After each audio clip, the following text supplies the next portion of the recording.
guys, what's up? Hey, happy Thursday? Shit. Anyways, I just read chapter 368 of Berserk, and I'm driving right now to get some, we call them cherries from Sprouts, but I'll talk to you guys about it, right? So in this latest chapter, as I theorized a long time ago, if you don't know what I'm talking about, you can watch my previous videos. I have a whole plethora of them. But Guts is falling into the perceived darkness that is to come from Griffith, right? As we said several times before, you couldn't have Casca getting back on memories and, Guts and Casca ride off into the sunset to live on Elf Island happily ever after. We knew and we foresaw that Griffith was going to come and take Casca away some way, somehow, or she was going to join him herself. Well, in this instance, it looks like she was kidnapped by Griffith. And remember, she also has that curse upon her heart. So later on, she may be utilized by Griffith as a form, like some type of creature or whatever. We'll see what happens. But she may be used against Guts again to further inflict more pain and suffering upon his soul.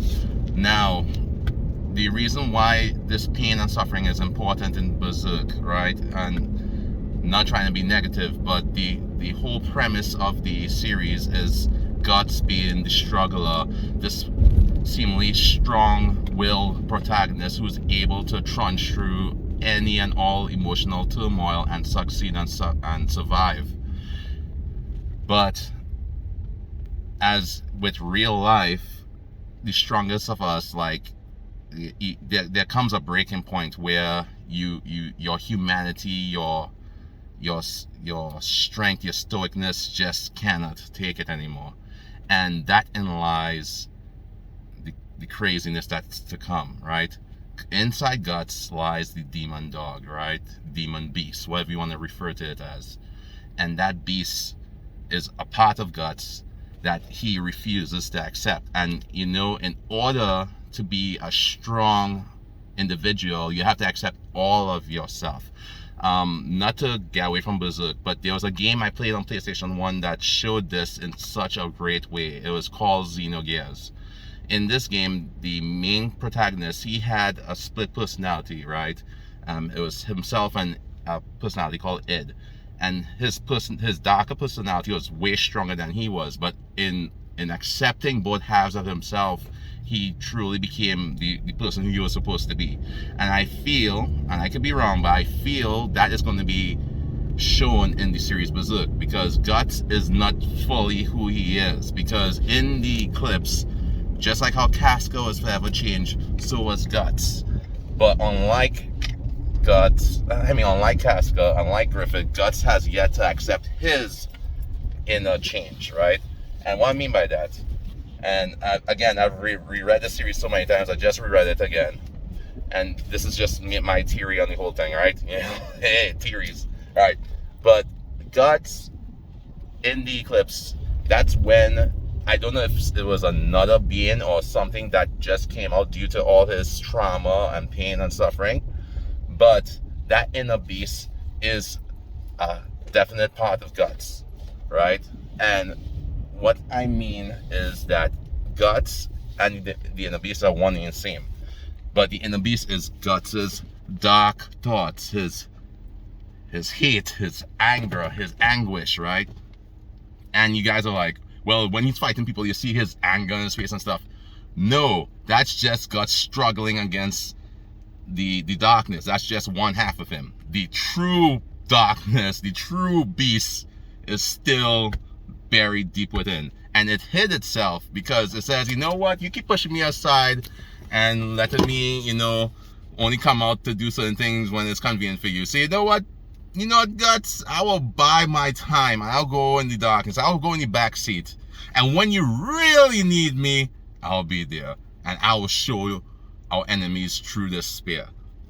Guts has yet to accept that part of himself, and I believe that this whole thing that's happening on Elven Island and stuff, with the darkness coming over and taking over the island, is Griffith's final way of trying to eliminate any competition, any way of destroying him, right?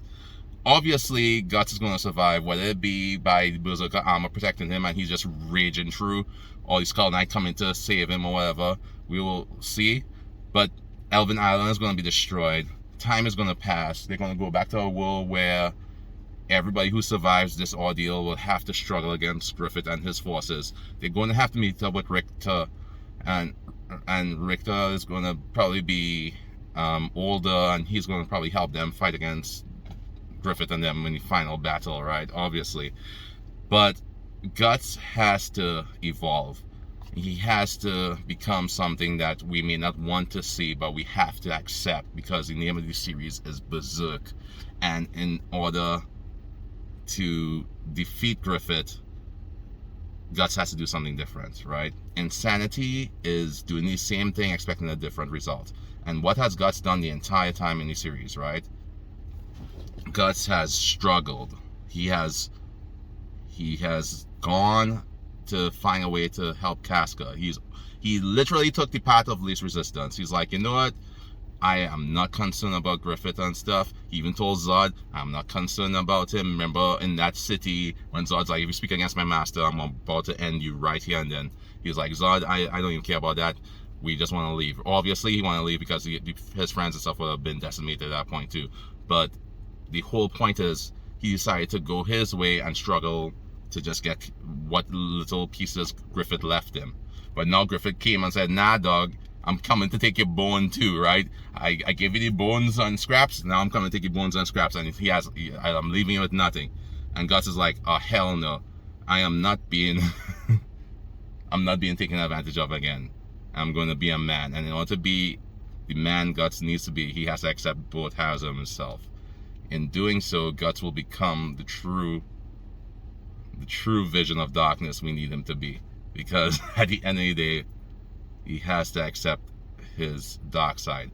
And he has been, in my opinion, too pacified in the series, right? The series has been too lighthearted for too long. If you don't believe me, just go back and read, right? They've been fighting against sea creatures and mermaids and, little foot soldiers here and there and stuff. Nothing very life-threatening or crazy has happened in a while, except now this event is going to remind us, hey, this is not a good world. People are going to die. It's going to be dark. It's going to be, treacherous, and we need to be reminded of what really is at stake here.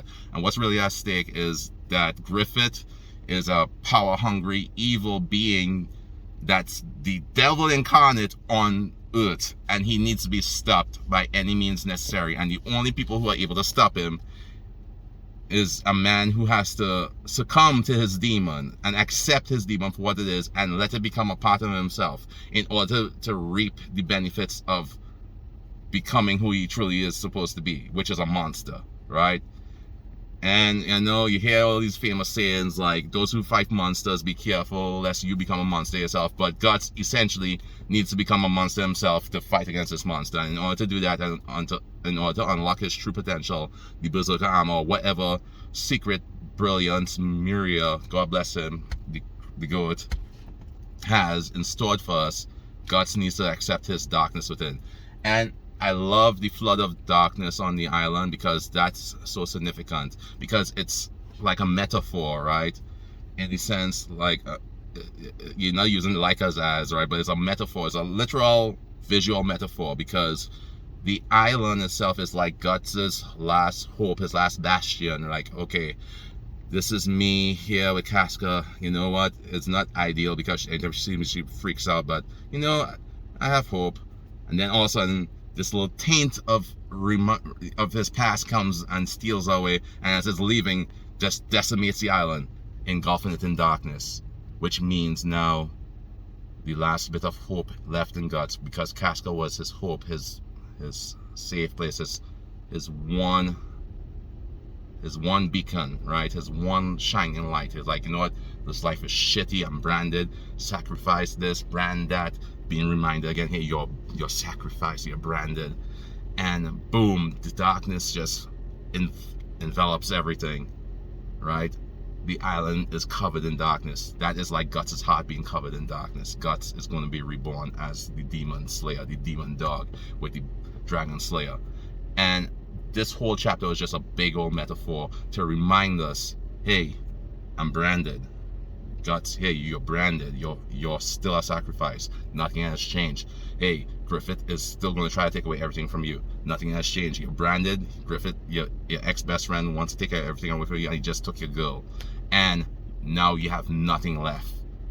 Because even if you have your friends and stuff, that's not what you want. What you want is your woman and your life back that was stolen from you from your best friend. So go kill Griffith. Griffith! Right? Anyways, hope you guys like this review. Tell me what you think. Comment down below.